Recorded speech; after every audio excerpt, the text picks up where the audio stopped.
दोस्तों आज की स्टोरी है जब सत्यभामा को यह अहंकार हो गया कि भगवान श्री कृष्ण मेरे हैं और मैं उनसे सबसे ज़्यादा प्रेम करती हूँ, तो भगवान श्री कृष्ण ने अपना ही तुला दान करवा के कैसे तोड़ा सत्यभामा का घमंड। दोस्तों अगर वीडियो अच्छा लगे तो चैनल सब्सक्राइब करना। वीडियो में आगे बढ़ते हैं। सत्यभामा कहती है आज मैं जान चुकी हूँ ये मेरे तो क्या किसी के नहीं है और सबके भी हैं। त्रिलोकी के समस्त चराचर प्राणियों में एकमात्र आधार यही तो है।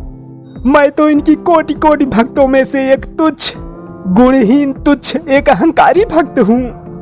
और इनके हृदय की विशालता देखिए कि मुझ जैसी अहंकारी भक्त की बात रखने के लिए ये आपके सेवक बने चटनी पीस रहे हैं। मेरी इस भयंकर भूल की कोई प्रायश्चित हो तो मुझे बताइए। उस प्रायश्चित की कीमत यदि मेरे प्राणों से चुकाई जा सकती है तो इसी क्षण मैं अपने प्राण आपके चरणों में न्यौछावर करने के लिए तैयार हूँ। मेरे प्राण ले लीजिए मुनिवर, मेरे स्वामी को मेरे वचनों से मुक्त कर दीजिए। नारद मुनि कहते नारायण नारायण, नहीं देवी नहीं, मैं आपके प्राण नहीं ले सकता।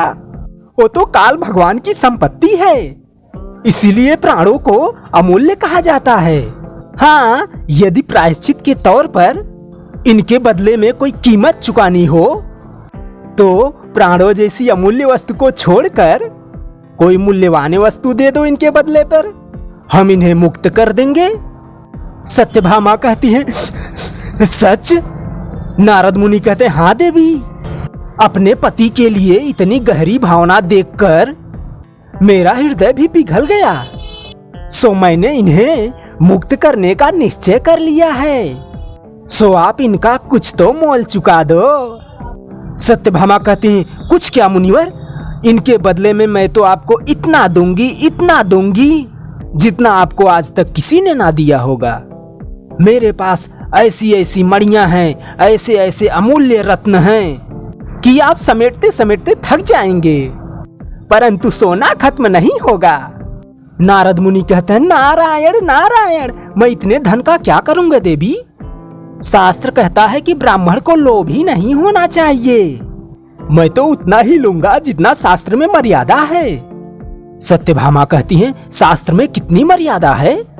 नारद मुनि कहते हैं शास्त्र कहता है कि इस परिस्थिति में इनके तौल के बराबर कोई भी पदार्थ दे दीजिए, बस प्रायश्चित स्वीकार हो जाएगा। सत्यभामा कहती हैं कोई भी पदार्थ अर्थात? नारद मुनि कहते हैं नारायण नारायण, अर्थात देवी कुछ भी फल हो, फूल हो, अन्न हो, चावल हो, चाहे पत्ते ही हो देवी, जो कुछ भी हो देवी, अपनी श्रद्धा से इनके तौल के बराबर देंगी वो मैं स्वीकार कर लूंगा। सत्यभामा कहती हैं धन्यवाद देवर्षि, परंतु जब सत्यभामा इनका तुलादान करेगी फूल पत्तों से नहीं, सोने चांदी से करेगी, माणिक मोतियों से करेगी। नारायण नारायण, जैसी आपकी इच्छा देवी, तुलादान का प्रबंध कीजिए। सत्यभामा कहती हैं जी। सब सोना चांदी देखकर नारद मुनि कहते हैं नारायण नारायण। नारद मुनि कहते हैं देवी सत्यभामा नारायण नारायण। सत्यभामा कहते हैं जाओ और लेकर आओ। नारद मुनि कहते हैं देवी सत्यभामा नारायण नारायण। सत्यभामा कहती हैं इतने पर भी द्वारिकाधीश वहीं बैठे हैं। फिर सत्यभामा गुस्से में कहती हैं जाओ थोड़ा जेवर और लेकर आओ।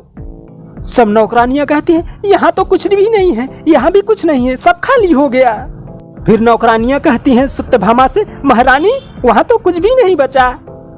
और फिर सत्यभामा अपने शरीर के धीरे धीरे सारे गहने उतार कर उस तुला में रख देती हैं, फिर भी टस से मस नहीं होता है तुला। फिर रुक्मणी कहती हैं द्वारिकाधीश अब तो सत्यभामा पर कृपा कीजिए। कृष्ण कहते हैं मेरी कृपा तो सब पर रहती है देवी।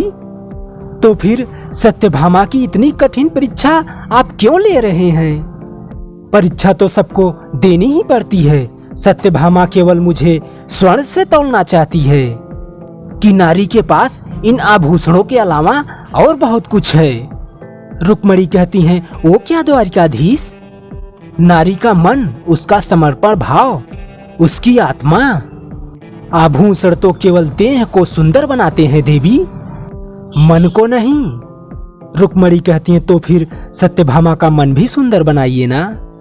कृष्ण कहते हैं वही तो कर रहा हूँ देवी, क्या तुम सत्यभामा की सहायता नहीं करोगी? रुक्मणी कहती हैं क्यों नहीं करूंगी, वो जो मेरी छोटी बहन है, देखिए ना अब तो उसने अपने अलंकरण भी आप पर चढ़ा दिए हैं। कृष्ण कहते हैं देवी ये अलंकरण नहीं, ये सत्यभामा के अहंकार की बेड़ियां हैं जिन्हें एक एक करके तोड़ना होगा। ये तो उसके मन के शुद्धिकरण का पहला चरण है। रुक्मणी कहती हैं अब तो उसने अपने शरीर की सारी अहंकार की बेड़ियां उतार दी है, अब तो प्रसन्न हो जाइए प्रभु, उसकी रक्षा कीजिए। कृष्ण कहते हैं अपनी बहन की रक्षा तो तुम ही कर सकती हो रुक्मणी, और यह बात तुम अच्छी तरह जानती हो। रुक्मणी कहती हैं जो आज्ञा प्रभु। सत्यभामा कहती हैं दीदी मेरे पास जो कुछ भी था सब कुछ इन्हें अर्पण कर चुकी हूँ, परंतु द्वारिकाधीश अपनी लीला किए जा रहे हैं, आप देख रही हैं ना दीदी। रुक्मणी कहती हैं सत्यभामा अभी सब कुछ कहाँ अर्पण किया है तुमने? ये देखो ये मुद्रिका अभी भी तुम्हारे पास है।